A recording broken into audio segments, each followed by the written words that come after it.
Buenos días, mi nombre es María Guadalupe García Quintana. Mi MX es 001456. Vivo en la Ciudad de México, en la alcaldía de Coyoacán. El día de hoy estoy presentando el proyecto integrador de la materia Impuestos Internacionales. Voy a platicar o a comentar algunos tópicos en cuanto a los impuestos internacionales. ¿Qué son los impuestos internacionales?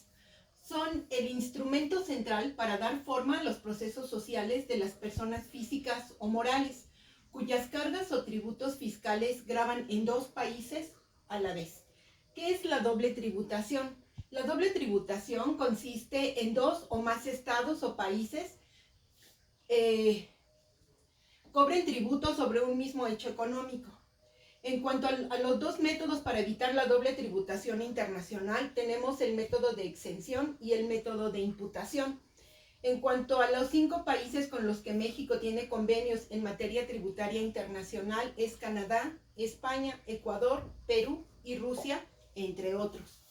Entre las cláusulas abiertas y cerradas, tenemos que las cláusulas abiertas establecen los límites de la aplicación del convenio y se fundamentan en dos normas antiabuso. Una es la que delimita la residencia y otra la que estudia el tratamiento de las sociedades o personas. En cuanto a las cláusulas cerradas, se fundamentan en el estudio del fenómeno, uso indebido del convenio, ofreciendo a los estados contratantes diversas fórmulas para redactar las cláusulas que los estados valoran. El establecimiento permanente es un lugar de negocios en donde se desarrollan parcial o totalmente actividades empresariales o en el que se prestan servicios personales independientes. La residencia fiscal es un concepto mediante el cual se determina qué persona está sujeta a pagar impuestos. Un agente independiente y o dependiente, un agente dependiente es aquella persona física o moral que ha celebrado contrato de trabajo para desarrollar esta labor con una compañía de seguros o una sociedad de capitalización. Y el agente independiente es la persona física o moral que actúa por sus propios medios fuera del marco ordinario de sus actividades en beneficio de una empresa. Una subsidiaria extranjera es una entidad independiente ubicada en un país diferente al de su origen. La propiedad inmobiliaria es el derecho que posee un individuo sobre un inmueble determinado destinado a garantizar los derechos de las personas sobre sus bienes inmuebles. La renta neta es el resultado de la deducción de la renta bruta menos los gastos de venta y explotación, incluyendo las amortizaciones y los intereses.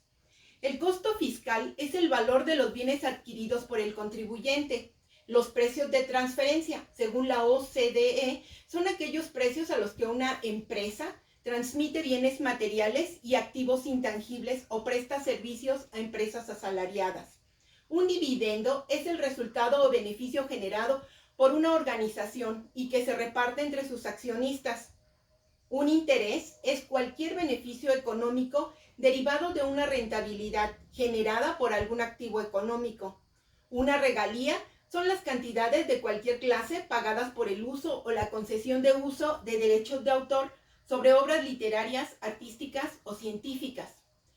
Los 3 métodos para evitar la doble tributación: está el método de exención, que permite al país o estado de residencia exentar del pago del impuesto a los ingresos obtenidos y al patrimonio poseído en el país de origen o estado fuente, renunciando a su cobro al considerar que ya fueron gravados en el mismo. En cuanto al método de crédito o de descuento, cuando un residente de un país, o sea, de un país de residencia o estado, obtenga ingresos o posea capitales que puedan gravarse en el otro país o estado contratante o país fuente o donde se generó el ingreso, el primer estado, o sea, el de residencia, permitirá deducir del impuesto de ese residente una cantidad igual al impuesto pagado en ese otro estado, o sea, en el estado fuente. En cuanto al método de deducción, este es un acreditamiento al artículo 5 de la Ley del Impuesto sobre la Renta.